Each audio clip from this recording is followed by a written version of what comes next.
Minister Lavrov, thank you for doing this. Do you believe the United States and Russia are at war with each other right now? I wouldn't say so. And in any case, this is not what we want. We would like to have normal relations with all our neighbors, of course, but generally with all countries on earth, especially with the great country like the United States. President Putin repeatedly expressed his respect for the American people, for the American history, for the American achievements in the world, and we don't see any reason why Russia and the United States cannot cooperate for the sake of the universe. But the United States is funding a conflict that you're involved in, of course, and now is allowing attacks on Russia itself. So that doesn't constitute war? We officially are not at war. But what is going on in Ukraine is some people call it hybrid war. I would call it hybrid war as well. But it is obvious that the Ukrainians would not be able to do what they're doing with long-range modern weapons without direct participation of the American servicemen. And this is dangerous, no doubt about this. We don't want to aggravate the situation, but since ATACMS and other long-range weapons are being used against mainland Russia, as it were, we are sending signals, and we hope that the last one, a couple of weeks ago, the signal with the new weapon system called Oreshnik, yes, was taken seriously. However, we also know that some officials in the Pentagon and in other places, including NATO, they started saying in the last few days something like, well, NATO is a defensive alliance, but sometimes you can strike first because the attack is the best defense. Some others in Stratcom, I think Buchanan is his name, representative of Stratcom, he said something which allows for an eventuality of exchange of limited nuclear strikes. And this kind of threats are really worrying, because if they are following the logic which some Westerners have been pronouncing lately, that, well, don't believe that Russia has red lines, they announce their red lines, these red lines are being moved again and again and again, this is a very serious mistake. That's what I would like to say in response to this question. It is not us who started the war. Putin repeatedly said that we started the operation in order to end the war which Kiev regime was conducting against its own people in the parts of Donbass. Just in his latest statement, the president clearly indicated that we are ready for any eventuality, but we strongly prefer peaceful solution through negotiations on the basis of respecting legitimate security interests of Russia and on the basis of respecting the people who live in Ukraine, who still live in Ukraine being Russians, and their basic human rights, language rights, religious rights have been exterminated by series of legislation passed by the Ukrainian parliament, and they started long before the special military operation. Since 2017, legislation was passed prohibiting Russian education in Russian, prohibiting Russian media operating in Ukraine, then prohibiting Ukrainian media working in Russian language, and the latest, of course, there were also steps to cancel any cultural events in Russian. Russian books were thrown out of libraries, and exterminated. And the latest was the law prohibiting canonic Orthodox Church, Ukrainian Orthodox Church. And you know, it's very interesting when people in the West say we want this conflict to be resolved on the basis of the UN Charter and respect for territorial integrity of Ukraine, Russia must withdraw. The Secretary General of the United Nations says similar things.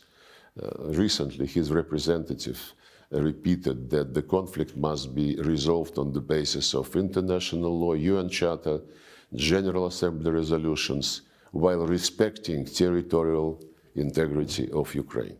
It's a misnomer, because if you want to respect the United Nations Charter, you have to respect it in its entirety. And the United Nations Charter, among other things, says that all countries must respect equality of states and right of people for self-determination. And they also mentioned the United Nations General Assembly resolutions, and this is clear that what they mean is the series of resolutions which they passed after the beginning of the special military operation, and which demand condemnation of Russia, Russia get out of Ukraine territory in 1991 borders. But there are other United Nations General Assembly resolutions which were not voted, but which were consensual. And among them is a declaration on principles of relations between states on the basis of the Charter. And it clearly says, by consensus, everybody must respect territorial integrity of states whose governments respect the right of people for self-determination, and because of that, represent the entire population living on a given territory. To argue that the people who came to power through military coup d'etat in February 2014 represented Crimeans or the citizens of eastern and southern Ukraine is absolutely useless. It is obvious that Crimeans rejected the coup. They said, leave us alone, we don't want to have anything with you. So did Donbass. Crimeans held referendum, and they rejoined Russia. Donbass was declared by the putschists who came to power a terrorist group. They were shelled, attacked by artillery. The war started, which was stopped in February 2015. And the Minsk agreements were signed, and we were very sincerely interested in closing this drama by seeing Minsk agreements implemented fully. It was sabotaged by the government which was established after the coup d'etat in Ukraine. There was a demand that they enter into a direct dialogue with the people who did not accept the coup. There was a demand that they promote economic relations with that part of Ukraine, and so on and so forth. None of this was done. The people in Kyiv were saying we would never talk to them directly, and this is in spite of the fact that the demand to talk to them directly was endorsed by the Security Council. And they said they are terrorists, we would be, fighting them, and they would be dying in cellars because we are stronger. Had the coup in February 2014, had it not happened, and had the deal which was reached the day before between the then president and the opposition implemented, Ukraine would have stayed one piece by now with Crimea in it. It's absolutely clear. They did not deliver on the deal, instead they staged the coup. The deal, by the way, provided for creation of a government of national unity in February 2014 and holding early elections, which the then president would have lost Everybody knew that. But they were impatient, and they took the government buildings next morning. They went to this Maidan Square and announced that they created the government of the winners. Compare the government of national unity to prepare for elections and the government of the winners. How can the people whom they, in their view, defeated, how can they pretend that they respect the authorities in Kyiv? You know, the right for self-determination is the international legal basis for decolonization process, which took place in Africa on the basis of this charter principle, right for self-determination. The people in the colonies, they never treated the colonial powers, colonial masters, as somebody who represent them, as somebody whom they want to see in the structures which govern those lands. By the same token, the people in east and south of Ukraine, people in Donbass and Novorossiya, they don't consider the Zelensky regime as something which represents their interests. How can they, when their culture, their language, their traditions, their religion, all this was prohibited? Yes.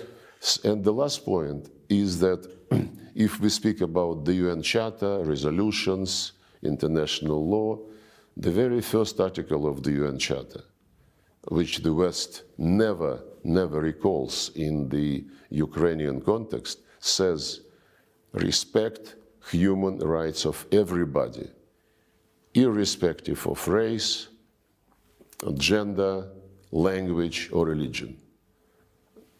Take any conflict. The United States, UK, Brussels, they would interfere saying, oh, human rights have been grossly violated. We must restore the human rights in such and such territory. On Ukraine, never, ever they mumbled the words human rights. Seeing these human rights for the Russian and Russian-speaking population being totally exterminated by law. So when people say, let's resolve the conflict on the basis of the Charter, yes, but don't forget that the Charter is not only about territorial integrity, and territorial integrity must be respected only if the governments are legitimate and if they respect the right of their own people. I want to go back to what you said a moment ago about the introduction or the unveiling of the hypersonic weapons system that you said was a signal to the West. What signal exactly? I think many Americans are not even aware that this happened. What message were you sending by showing it to the world? Well, the message is that you, the United States, and the allies of the United States, who also provide this long-range weapons to the Kyiv regime, they must understand that we would be ready to use any means not to allow them to succeed in what they call strategic defeat of Russia. They fight for keeping their hegemony over the world, on any country, any region, any continent. We fight for our legitimate security interests. They say, for example, 1991 borders. Lindsey Graham, who visited some time ago Zelensky for another talk, he bluntly, in presence of Zelensky, I think, said that Ukraine is very rich with rare earth metals, and we cannot leave this richness to the Russians. We must take it. We fight, so they fight for the regime which is ready to sell or to give to the West all the natural and human resources. We fight for the people who have been living on these lands, whose ancestors were actually developing those lands, building cities, building factories for centuries and centuries. We care about people, not about natural resources which somebody in the United States would like to keep and to have Ukrainians just as servants sitting on these natural resources. So the message which we wanted to sell by testing in real action this hypersonic system is that we will be ready to do anything to defend our legitimate interest. We hate even to think about war with the United States, which will take, nuclear character. Our military doctrine says that the most important thing is to avoid a nuclear war. And it was us, by the way, who initiated in January 2022 the message, the joint statement by the leaders of the 5 permanent members of the Security Council, saying that we will do anything to avoid confrontation between us, acknowledging and respecting each other's security interests and concerns. This was our initiative. And the security interests of Russia were totally ignored when they rejected, about the same time, when they rejected the proposal to conclude a treaty on security guarantees for Russia, for Ukraine, in the context of coexistence and in the context when Ukraine would not be ever member of NATO or any other military bloc. This security interest of Russia were presented to the West, to NATO and to the United States. In December 2021, we discussed them several times, including during my meeting with Tony Blinken in Geneva in January, late January 2022, and this was rejected. So we would certainly like to avoid any misunderstanding, and since the people, some people in Washington and some people in London, in Brussels, seem to be not very capable to understand, we will send additional messages if they don't draw necessary conclusions. The fact that we're having a conversation about a potential nuclear exchange and it's real is remarkable, not something I thought I'd ever see. And it raises the question, how much back-channel dialogue is there between Russia and the United States? Has there been for the last 2.5 years? Is there any conversation ongoing? There are several channels, but mostly on exchange of people who served terms in Russia and in the United States. There were several swaps. There are also channels which are not advertised or publicized, but basically the Americans send through these channels the same message which they send publicly. You have to stop, you have to accept the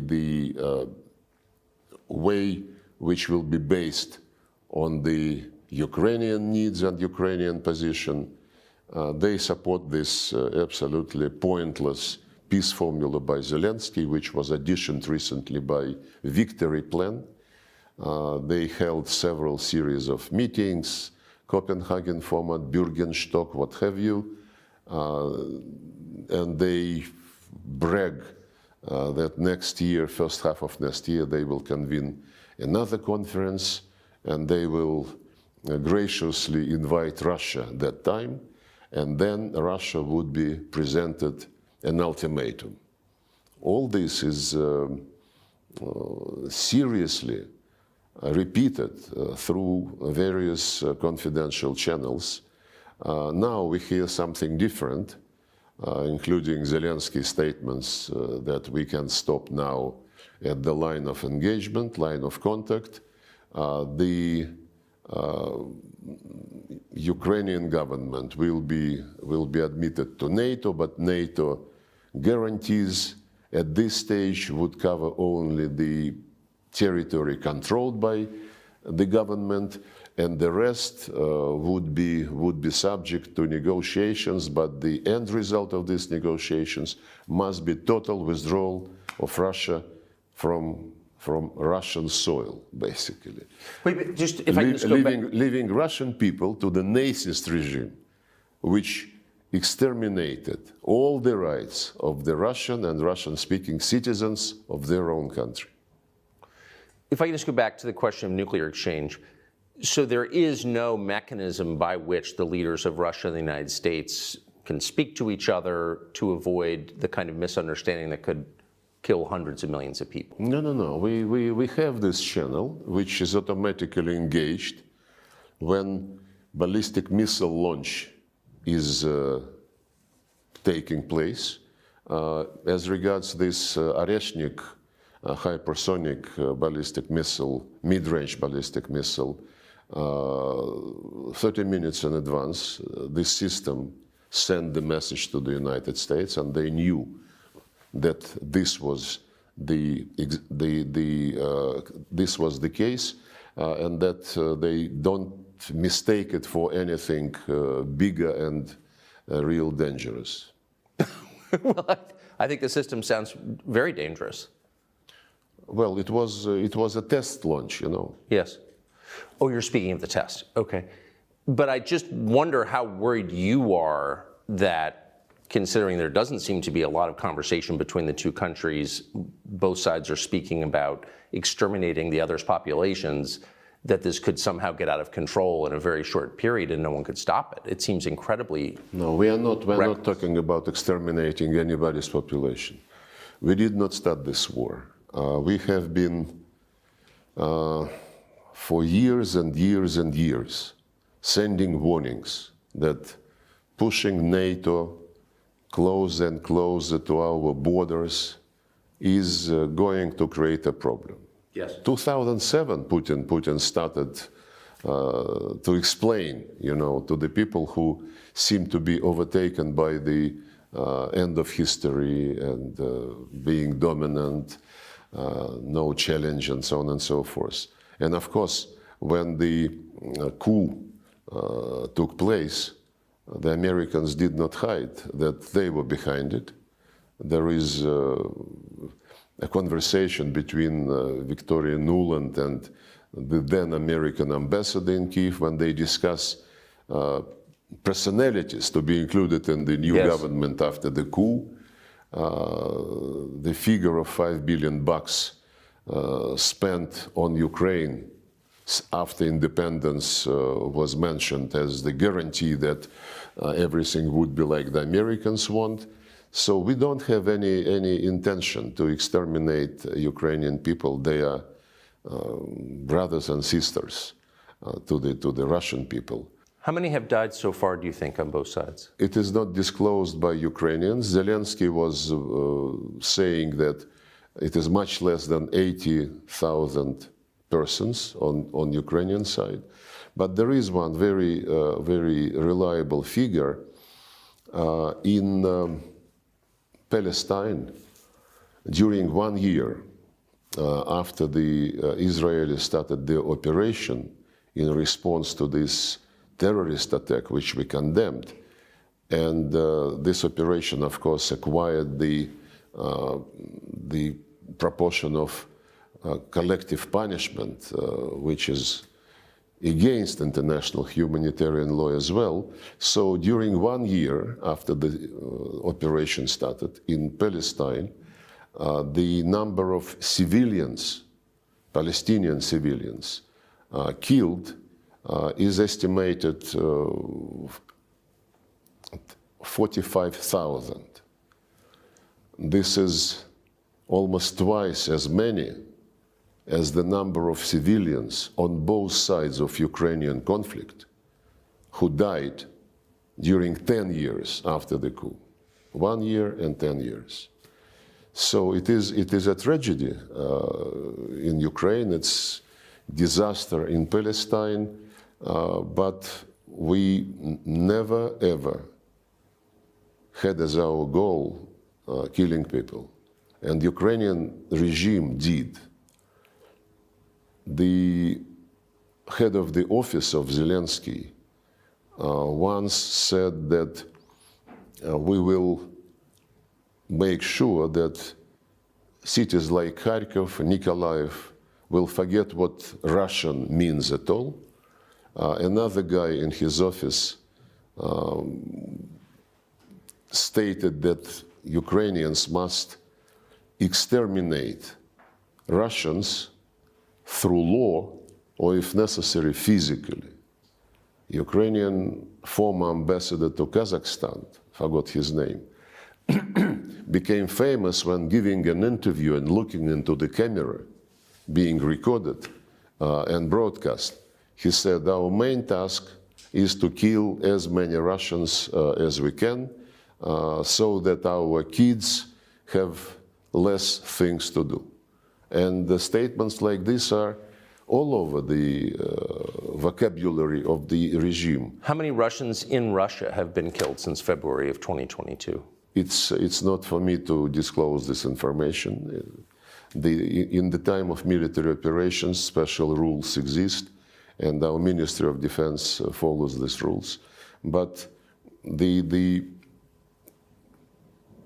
very interesting fact that when Zelensky was playing not in international arena, but at his comedy club or whatever it is called, he was. There are videos from that period when he was bluntly defending the Russian language. He was saying, what is wrong with Russian language? I speak Russian. Russians are our neighbors. Russian is one of our languages. And get lost, he said, to those who wanted to, to attack the Russian language and Russian culture. When he became president, he changed very fast. And before the military operations, in September 2021, he was interviewed. And at that time, he was conducting war against Donbass in violation of the Minsk agreements. And the interviewer asked him what he thought about the people on the other side of the line of contact. And he answered very thoughtfully, you know, there are people and there are species. And if you, living in Ukraine, feel associated with the Russian culture, my advice to you, for the sake of your kids, for the sake of your grandkids, get out to Russia. And if this guy wants to bring Russians and people of Russian culture back under his territorial integrity, I mean, it shows that he is not adequate. So what are the terms under which Russia would cease hostilities? Like what are you asking for? 10 years ago, in February 2014, we were asking only for the deal between the president and the opposition, Yes. to have government of national unity, to hold early elections, to be implemented. The deal was signed, and we were asking for the implementation of this deal. They were absolutely impatient and aggressive, and they were, of course, pushed, I have no slightest doubt, by the Americans, because if Victoria Nuland and the US ambassador agreed the composition of the government, why wait for 5 months to hold early elections? The next time we were in favor of something was when the Minsk agreements were signed. Yes. I was there. The negotiations lasted for 17 hours. And the deal was, well, Crimea was lost by that time because of referendum, and nobody, including my colleague John Kerry, meeting with us, nobody in the West was raising the issue of Crimea. Everybody was concentrated on Donbass.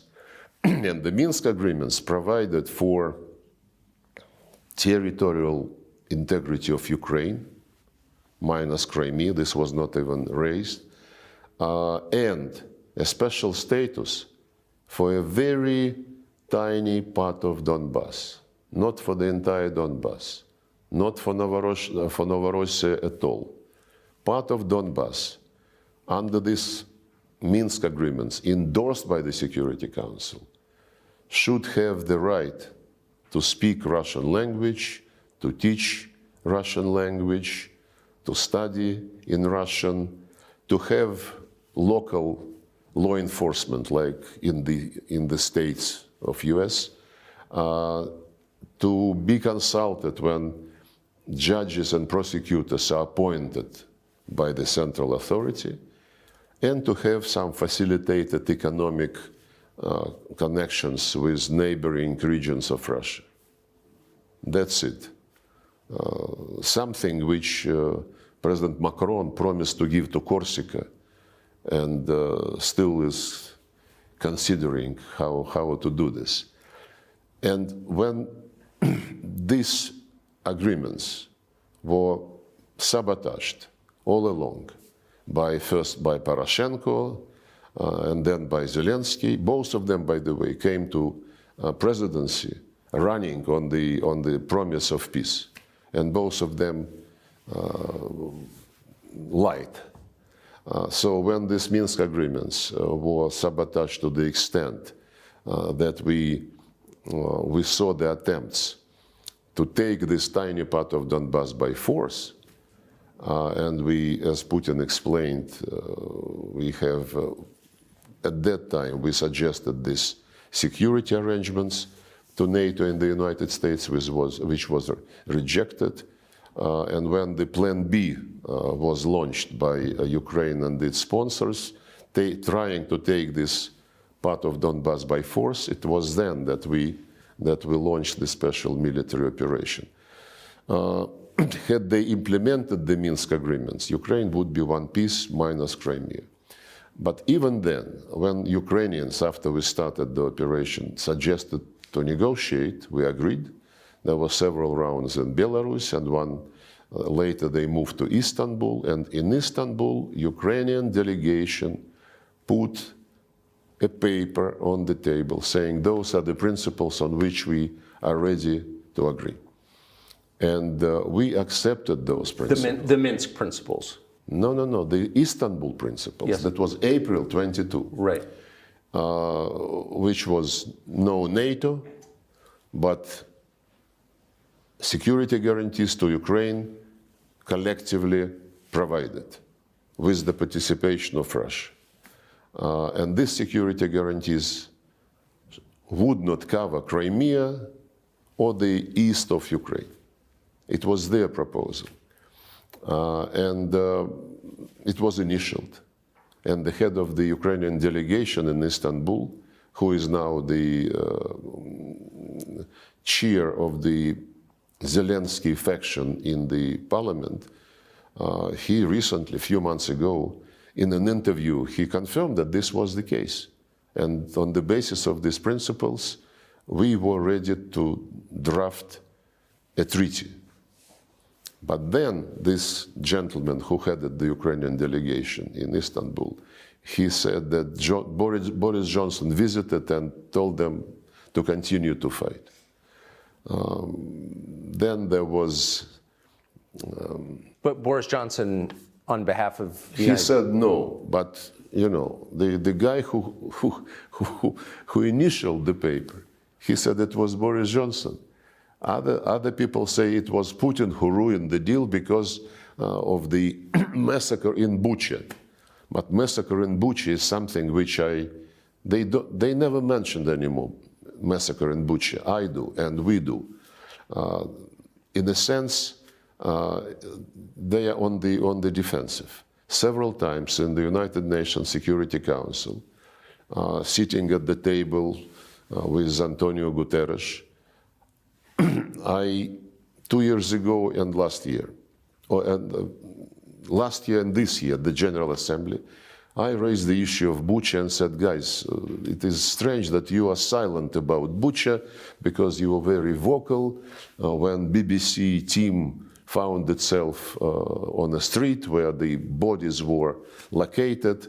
And can we, I inquired, can we get the names of the persons whose bodies were broadcast by BBC? Total silence. I addressed Antonio Guterres personally in the presence of the Security Council members. He did not respond. Then at my press conference in New York after the end of the General Assembly last September, I asked all the correspondents, guys, you are journalists. Maybe you're not an investigative journalist, but journalists normally are interested to get the truth. And Bucha thing, which was played all over the media outlets condemning Russia, is not of any interest to anyone. Politicians, UN officials, and now even journalists. I asked them, when I talked to them in September, please, as professional people, try to get the names of those whose bodies were shown in Bucha. No answer. Just like we don't have any answer to the question, where is the results of medical analysis of Alexei Navalny, who died recently, but who was treated in Germany in the fall of 2020. When he felt bad on a plane over Russia, the plane landed, he was treated by the Russian doctors in Siberia, then the Germans wanted to take him, we immediately allowed the plane to come. They took him, in less than 24 hours he was in Germany, and then the Germans continued to say that we poisoned him. And we asked them, can you, and they announced that the analysis confirmed that he was poisoned. We asked for the test results to be given to us. They said, no, we give it to Organization on Chemical Weapons. We went to this organization, we are members, and we said, can you show to us, because this is our citizen, we are accused of having poisoned him. They said, the Germans told us not to give it to you. Because they found nothing in the civilian hospital, and the announcement that he was poisoned was made after he was treated in a military hospital, Bundeswehr hospital. So it seems that this secret is not going. So how did Navalny die? Well, he died serving the term in Russia, but he, during, as far as it was reported, every now and then he felt not well, which was another reason why we continued to ask the Germans, can you show us the results which you found? Because we did not find what they found. And what they did to him, I don't know. What the Germans did to him? Yeah, because they don't explain to anybody, including us. Or maybe they explain to the Americans. Maybe this is credible, but they never told us how they treated him, what they found, and what methods they were using. How do you think he died? I am not a doctor, but for anybody to guess, even for the doctors to try to guess, they need to have information. And if the person was taken to Germany to be treated after he had been poisoned, the results of the tests cannot be secret. We still cannot get anything credible on the fate of Sergei Skripal and his daughter. The information is not provided to us. He is our citizen, she is our citizen. and we have all the rights under conventions which the UK is party to get information. Why do you think, so many threads, but why do you think that Boris Johnson, former Prime Minister of the UK, would have stopped the peace process in Istanbul? On whose behalf was he doing that? I met with him a couple of times, and I wouldn't be surprised if he was motivated by some immediate desire or by some long-term strategy. He is not very predictable. But why, okay, do you think he was acting on behalf of the US government, on behalf of the Biden administration? He was doing this independently? I mean, I don't know. I don't know, and I wouldn't guess. The fact that the Americans and the Brits are leading in this quote-unquote situation is obvious. Now it is becoming also clear that there is a fatigue in some capitals, and there are talks every now and then that the Americans would like to leave it with the Europeans and to concentrate on something more important. I wouldn't guess. We would be judging by specific steps. It's obvious, though, that Biden administration would like to leave legacy to the Trump administration as bad as they can. yes. And similar to what Obama did to Trump during his first term, when late December 2016, Obama expelled Russian diplomats just very late December, 120 persons with family members, did it on purpose, demanded them on leave on the day when there was no direct flight from Washington, so they had to move to New York by buses with all their luggage, with children, and so on and so forth. And at the same time, Obama announced the arrest of diplomatic property of Russia. And we still never were able to come and see what is the state of this Russian property. What was the property? Diplomatic, they never allowed us to come and see, though, under all convention. They just say that these pieces we don't consider as being covered by diplomatic immunity, which is a unilateral decision, never substantiated by any international court. So you believe the Biden administration is doing something similar again to the incoming Trump administration? Yeah, because that episode with the expulsion and the seizure of property certainly did not create the promising ground for beginning of our relations with the Trump administration. So I think they're doing the same. But this time, President Trump was elected on the explicit promise to bring an end to the war in Ukraine. So, I mean, he said that in appearance after appearance. So given that, there is hope for a resolution, it sounds like. What are the terms to which you'd agree? Well, the terms, I basically alluded to them when President Putin spoke in this ministry on the 14th of June. He once again reiterated that we were ready to negotiate on the basis of the principles which were agreed in Istanbul and rejected by Boris Johnson, according to the statement of the head of the Ukrainian delegation. The key principle is no non-bloc status of Ukraine, and we would be ready to be part of the group of countries who would provide collective security guarantees to no Ukraine. NATO. No NATO, absolutely. No military bases. No military exercises on the Ukrainian soil with participation of foreign troops. And this is something which he reiterated.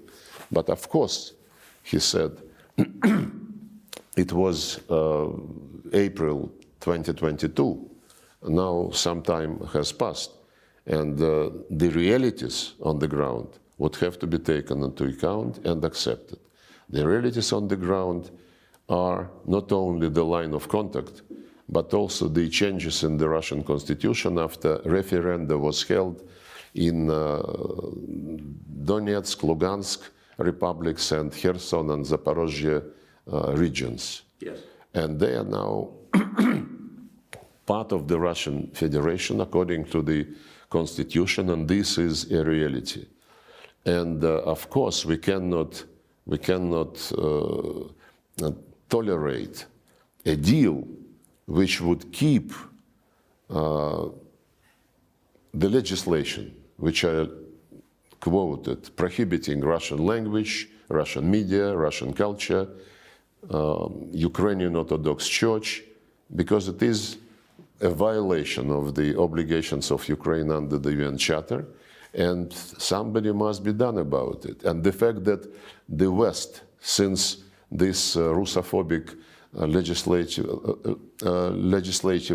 offensive started in 2017, and the West was totally silent, and it is silent until now, of course we would have to pay attention to this in a very special way.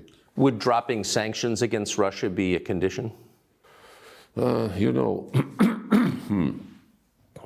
I would say probably many people in Russia would like to make it a condition, but the more we live under sanctions, the more we understand that it is better to rely on yourself and to develop mechanisms, to develop platforms for cooperation with normal countries who are not unfriendly to you, and don't mix economic interest and policies, and especially politics.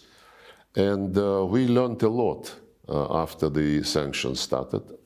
Sanctions started under Obama. They continued in a very big way under the first term of Trump.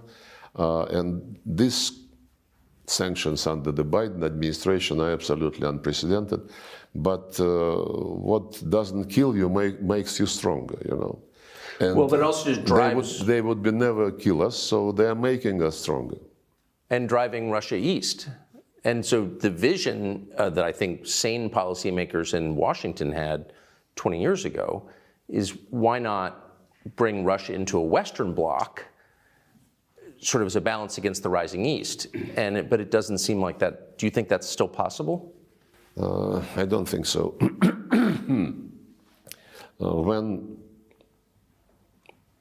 recently Putin was speaking at Valdai Club, politologists and experts, he said we would never be back at the situation of early 2022. That's when he realized for himself, apparently, not only he, but he spoke publicly about this, that all attempts to be on equal terms with the West have failed. It started after the demise of the Soviet Union. There was euphoria. We are now part of the liberal world, the democratic world, end of history. But very soon it became clear to most of the Russians that in the 90s we were treated as, at best, as junior partner, maybe not even as a partner, but as a place where the West can organize things like it wants, striking deals with oligarchs, buying resources and assets, and then probably the Americans decided that Russia is in their pocket.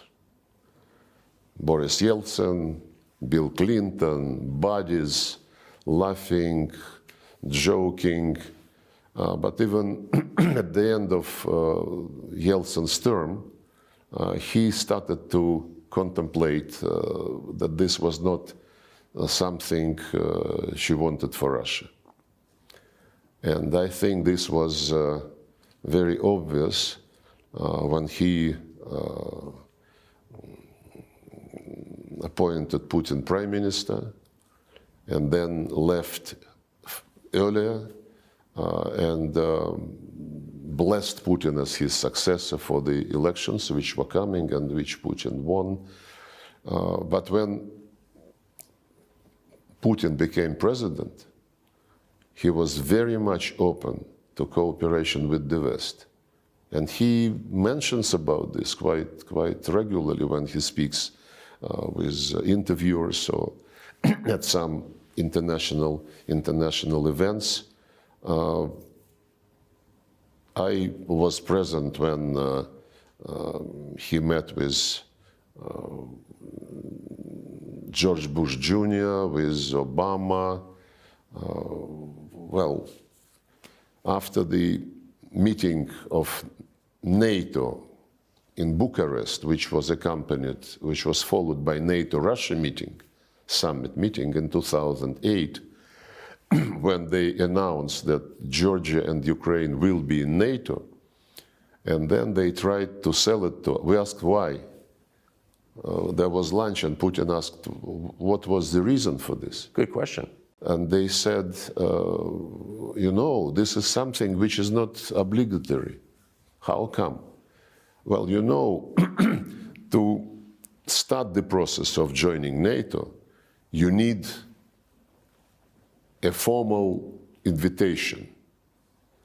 And this is a slogan. Ukraine and Georgia will be in NATO. But this slogan, you know, became obsession for some people in Tbilisi first, when Saakashvili lost his senses and started the war against his own people under the protection of OSCE mission with the Russian peacekeepers on the ground. And the fact that he launched this was confirmed by the European Union investigation which they launched and which concluded that he gave the order to start. And for Ukrainians, it took a bit longer. And they were cultivating this pro-Western mood. Well, pro-Western is not bad, basically. Pro-Eastern is also not bad. What is bad is that you tell people either or. Either you go with me or you're my enemy. What happened before the coup in Ukraine? In 2013, the president of Ukraine, it was Mr. Yanukovych, negotiated with the European Union some association agreement which would nullify tariffs on most of the Ukrainian goods to the European Union and the other way around. And at some point, when he was meeting with Russian counterparts, we told him, you have already, Ukraine was part of the free trade area of the Commonwealth of Independent States, no tariffs for everybody.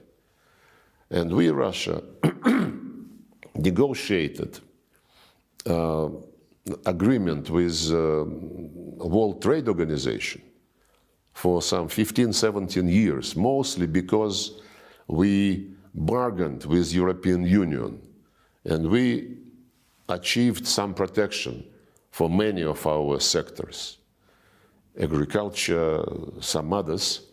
And we explained to the Ukrainians that if you go zero in your trade with European Union, we would have to protect our customs border with you, with Ukraine.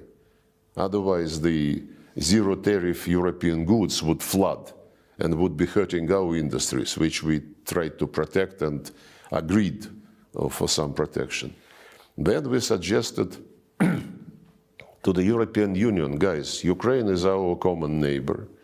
You want to have better trade with Ukraine. We want the same. Ukraine want to have markets both in Europe and in Russia. Why don't we sit three of us and discuss it like grown-ups? The head of the European Council, commission was the Portuguese, Barroso was his name. And he responded, you know, it's none of your business what we do with Ukraine.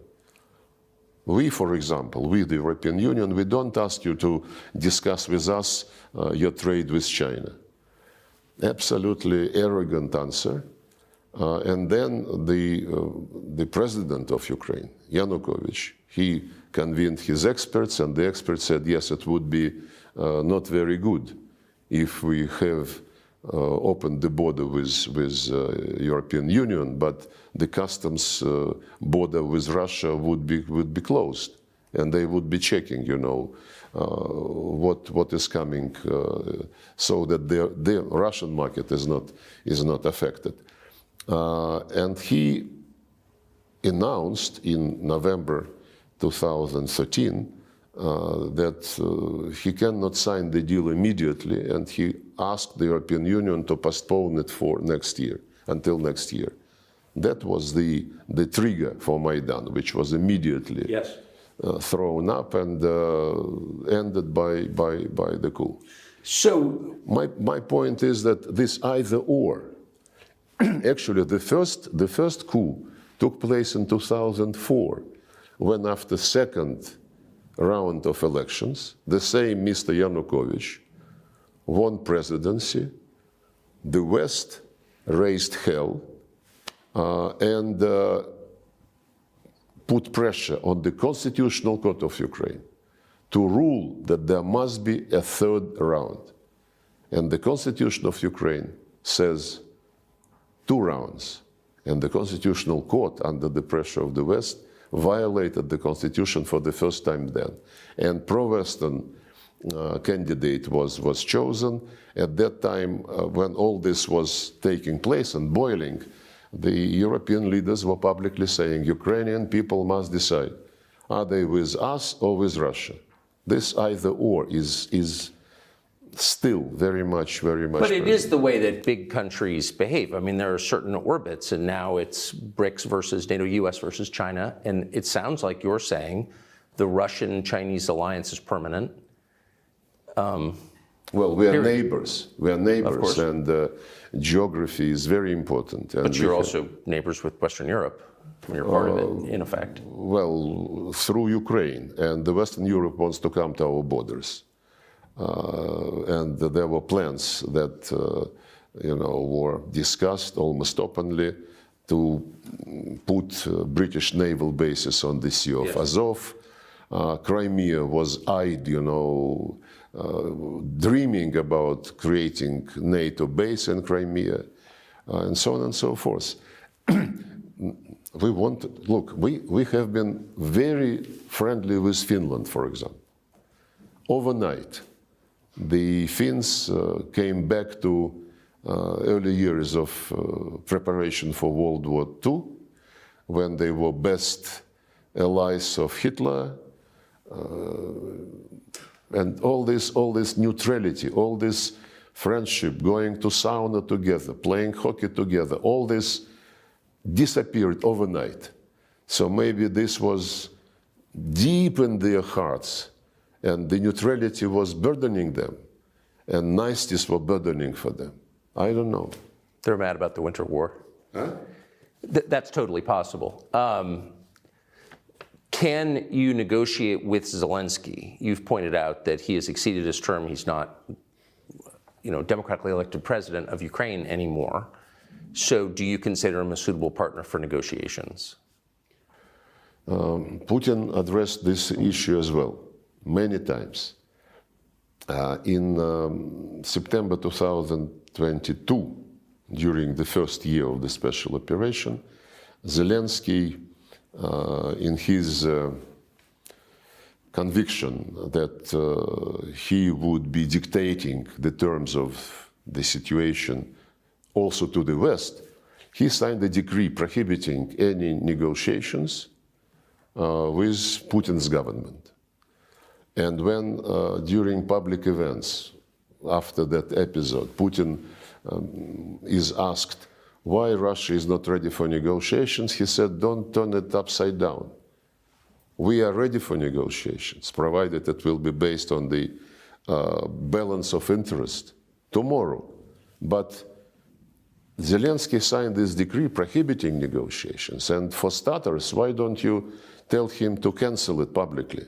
This will be a signal that he wants negotiations. Instead, Zelensky invented his peace formula. Later it was additioned by victory plan.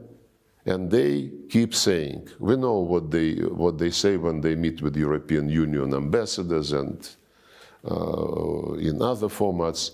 They say, no deal unless the deal is on our terms. And I mentioned to you they are planning now the second summit on the basis of this peace formula. And they don't shy away from saying, we will invite Russia to put in front of it the deal which we agreed already with the West. And when our Western colleagues sometimes say nothing about Ukraine without Ukraine, in effect, this implies that anything about Russia without Russia, because they discuss what kind of conditions we must accept. By the way, recently they already violate tacitly the concept nothing about Ukraine without Ukraine. There are passes, there are messages. They know our position. We are not playing double game. What Putin announced is the goal of our operation. It's fair. It's fully in line with the United Nations Charter. First of all, the rights, language rights, minority rights, national minority rights, religious rights, and it's fully in line with OSCE principle. There is an organization for security and cooperation in Europe which is still alive. And the summit of this organization, well, several summits of this organization clearly stated that security must be indivisible, that nobody should expand his security at the expense of security of others, and that, most important, no organization in Euro-Atlantic space shall claim dominance. This was, last time it was confirmed by OSCE 2010. And NATO was doing exactly the opposite. Yes. So we have legitimacy, you know, in our position. No NATO on our doorsteps because OSCE, agreed that this should not be the case if it hurts us. And please restore the rights of Russians.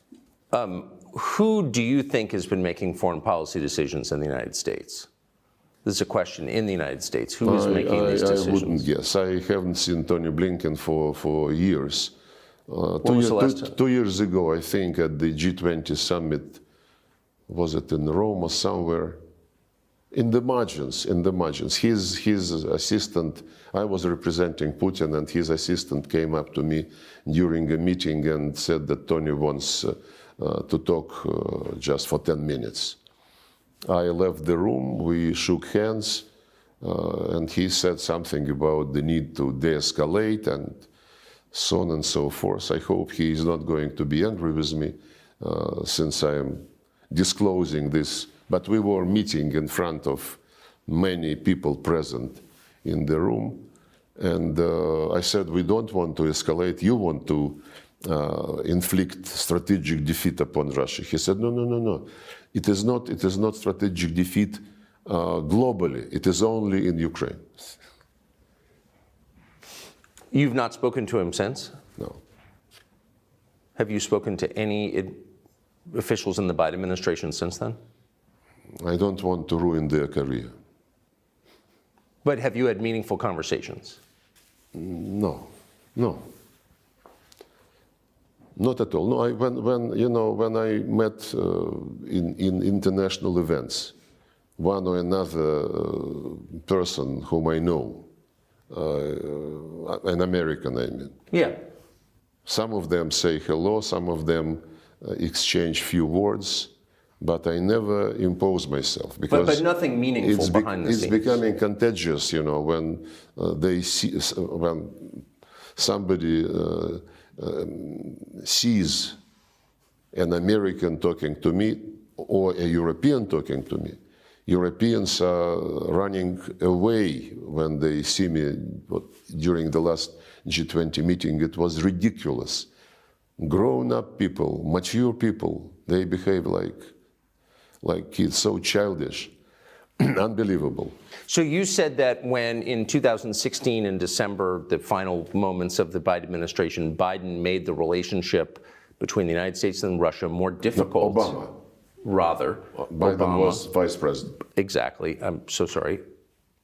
The Obama administration left a bunch of bombs, basically, for the incoming Trump administration. In the last month, since the election, you have all sorts of things going on politically in bordering states in this region that, you know, in Georgia and Belarus, in Romania, and then, of course, most dramatically in Syria, you have turmoil.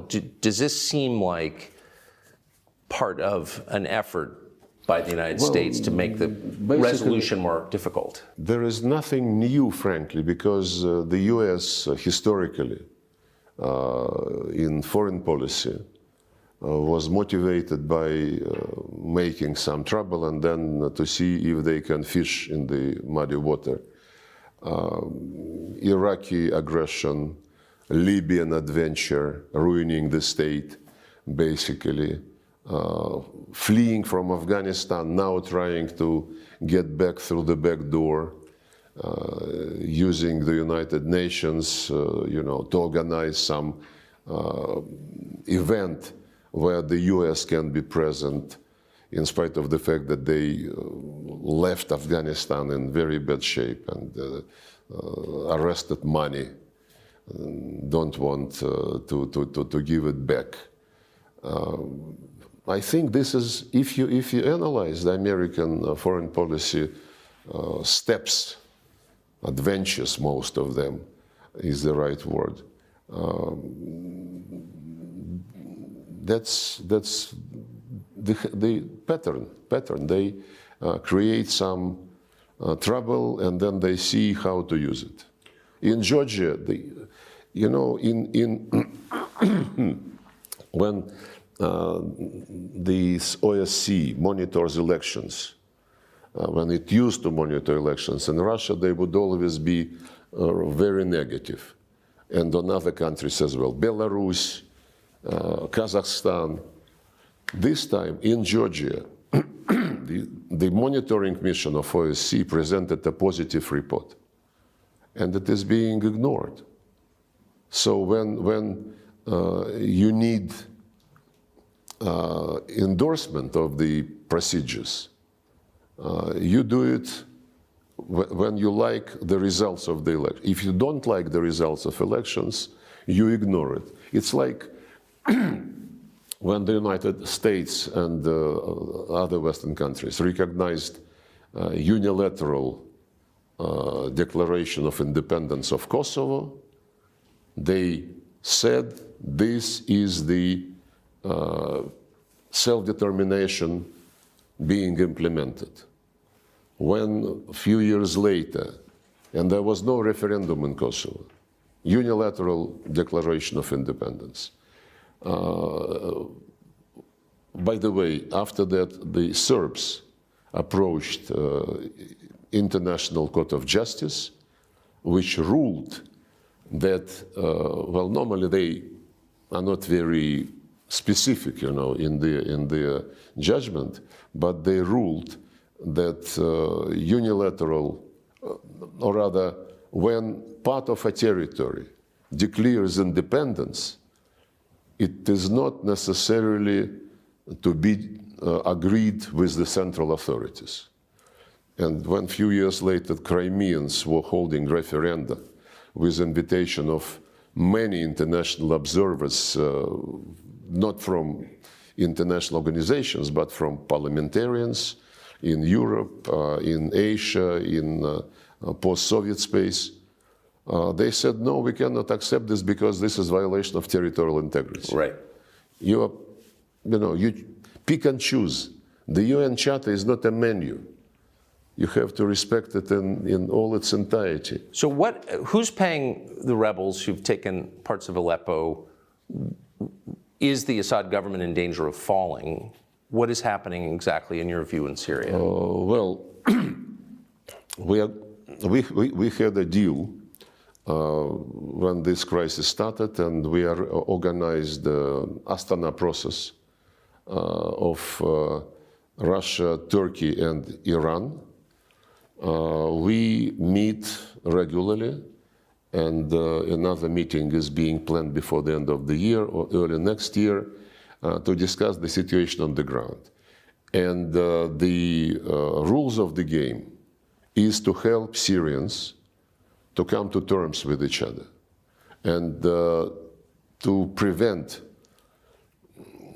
separatist trends from getting strong. That's what the Americans are doing in the east of Syria when they groom some Kurdish separatists using the profits from oil and grain, salt, the resources which they occupy. This Astana format is a useful combination of players, if you wish, and we are very much concerned. After this happened with Aleppo and surroundings, I had a conversation with the Turkish Minister of Foreign Affairs and with Iranian colleague. We agreed to try to meet this week. Did you see it coming? Hopefully in Doha, in the margins of this international conference.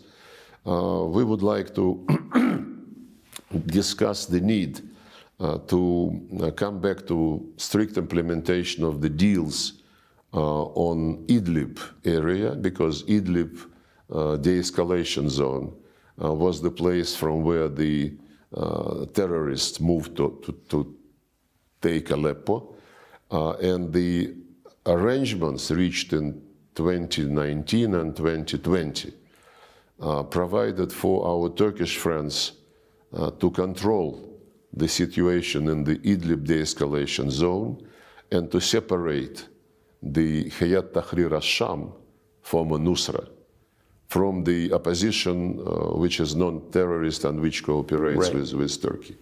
Apparently, it is not yet and another deal was the opening of M5 route from Damascus to Aleppo, which is also now taken completely by the terrorists. So we as Ministers of Foreign Affairs would discuss the situation, hopefully, this coming Friday, and the military of all three countries and the security people are in contact with each other. But the Islamist groups, the terrorists you just described, who is backing them? Well, we have some information, and we would like to discuss with all our partners in this process the way to cut the channels of financing and arming them. The information which is being floated, and it's in the public domain, mentions the Americans, the Brits, among others. Some people say that Israel is interested in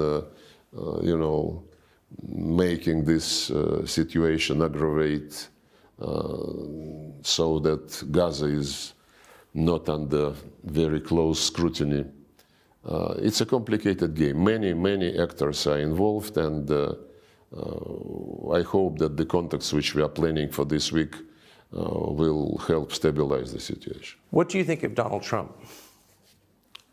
I met him several times when he was having meetings with Putin, and when he received me twice, I think, in the Oval Office when I was visiting for bilateral talks. Well, I think he's a very strong person, a person who wants results, who doesn't like procrastination on anything, and this is my impression. He is very friendly in discussions, but this does not mean that that he is pro-Russian, as some people try to present him. The amount of sanctions we received under the Trump administration was very, very, very big. And we respect any choice which is made by the people when they vote. We respect the choice of American people, and we are open, as Putin said, we are open to contacts with, we have been open all along with the current administration. And we hope that when Donald Trump is inaugurated, we will understand what the ball, as Putin said, is on their side. We never severed our contacts, our ties in economy, trade, on security, on anything. And my final question is, how sincerely worried are you about an escalation in conflict between Russia and the United States, knowing what you do? Well, we started with this question, more or less. It seems the central question. Yes, and the Europeans say that it's not, they whisper to each other that it is not for Zelensky to dictate the terms of the deal, it's for the US and Russia. I don't think we should be presenting our relations as, two guys decide for everybody. Not at all. It is not our style. We prefer the manners which dominate in BRICS, in Shanghai Cooperation Organization, where the UN Charter principle of sovereign equality of states is really embodied. The US is not used to respect sovereign equality of states. The United States, when they say we cannot allow Russia to win on Ukraine because this would undermine our rules-based world order. And rules-based world order is American domination. Now, by the way, NATO, at least under Biden administration, is eyeing the entire Eurasian continent. Indian, Pacific strategies, South China Sea, East China Sea is already on NATO agenda. NATO is moving infrastructure there. AUKUS, building Quartet Indo-Pacific 4, they call it. Japan, Australia, New Zealand, South Korea. US, South Korea, and Japan are building military alliance with some nuclear components. So, and Stoltenberg, the former Secretary General of NATO, said last year after the summit, which he said, your Atlantic security is indivisible from Indo-Pacific security. When he was asked, does it mean that you go beyond territorial defense? No, it doesn't go beyond territorial defense, but to defend our territory, we need to be present there. This element of preemption is more and more present. But with the United States, we don't want war with anybody. And as I said, 5 nuclear states